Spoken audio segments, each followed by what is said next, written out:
Hey everybody, I'm Cassie. And I'm Dan. We're senior designers on Halo Wars 2, and we're here to help you get into your first game of Blitz. Okay, there's two types of ways to get into a Blitz match. There's Quick Match, and there's also the Find Match menu. Quick Match will jump you straight into a 2v2 game with your currently favorited leader.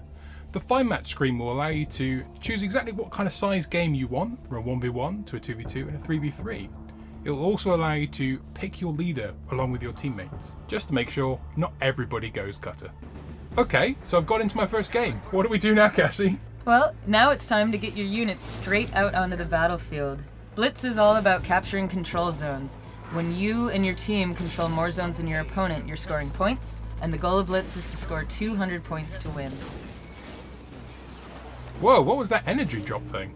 Energy is the primary currency in Blitz, and you are constantly ticking up on your energy, which you'll use to spend to play cards. Every so often, energy will fall from the sky, and it's up to the team to capture those energy cores. That will increase their energy rates. So how do I collect energy? Well, first you go up to the energy core and you have to shoot it to open it up. Energy will spill out, and ground units can pick up the crates. So if I capture some energy crates, it will also increase your energy rate if you're on the same team? That's right. We can work together, and some people can hold the points and some people can be farming energy. Well, Dan, it looks like you've got a great opening hand. Right, let's get some units onto the field. Every deck in Blitz is 12 cards, so you've got 4 cards in your starting hand and 8 more waiting to be played. Whenever you start a Blitz game, your hand is shuffled, but after you start playing for a little bit, those cards will start coming back in a very determined order. So cycling's really important. So if I have a starting hand with cards that are way too expensive to play, I can just cycle them out and get cheaper cards instead. That's right.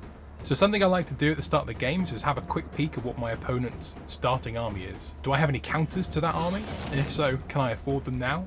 I think that's a really great strategy. It's unique in Blitz that you can see units through Fog of War. Our other game modes like Deathmatch and Domination, Fog of War is one part of the strategy where you have to scout out ahead of time, and it's a very core concept to RTS. We felt in Blitz that it's more about being able to look at your hand and plan and strategize with your hand and the cards you have than it was worrying about having to play the scouting game in addition to playing a game where you're trying to defend a point.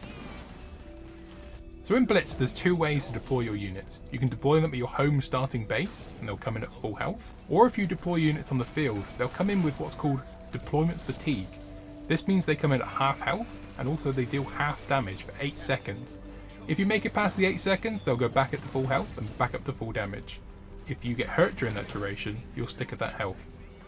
Dealing with deployment fatigue is a strategic choice, because if you bring them into the full battle, that means you really needed them out at the time. Sometimes it's great to bring out a counter unit just when you need them, even though you know you might sacrifice him. Other times, if you've got a lot of free time or you want to move to a different control point, I highly recommend that you spawn your units back at your base. Blitz uses the same leaders as all the other game modes in Halo Wars 2. Each leader comes with a starting deck with a selection of generic cards and leader-specific cards. Who's your favorite leader, Dan? Has to be Atriox, man.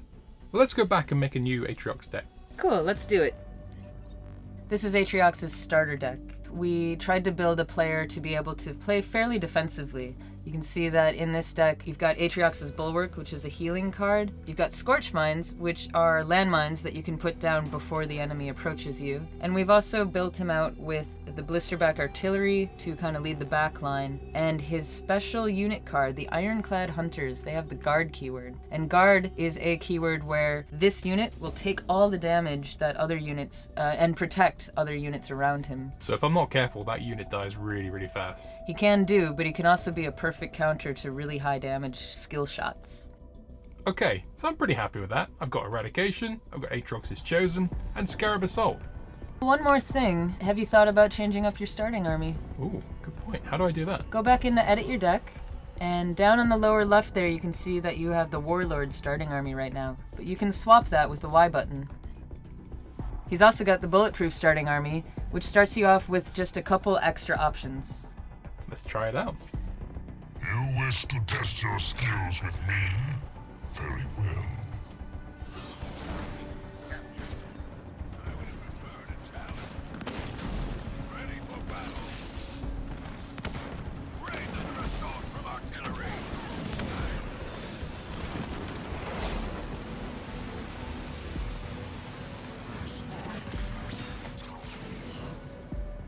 It's all about that eradication.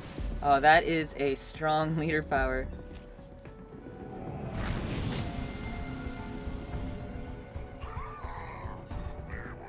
Ooh, I just leveled up. That's awesome. I get a card pack out of that. And you also get another card pack if you complete the tutorial. I can also get more card packs by playing the daily challenges and the weekly challenges. In fact, it's really easy to get card packs just by playing the game. Whenever you get duplicates out of card packs for cards that you already own, they'll power up that card. Eventually you can get it to level 2, level 3, level 4, and it'll become slightly more powerful out on the battlefield. So always be chasing new card packs. Goodbye from us, and we can't wait to see you on February 21st for the launch of Halo Wars 2. Bye!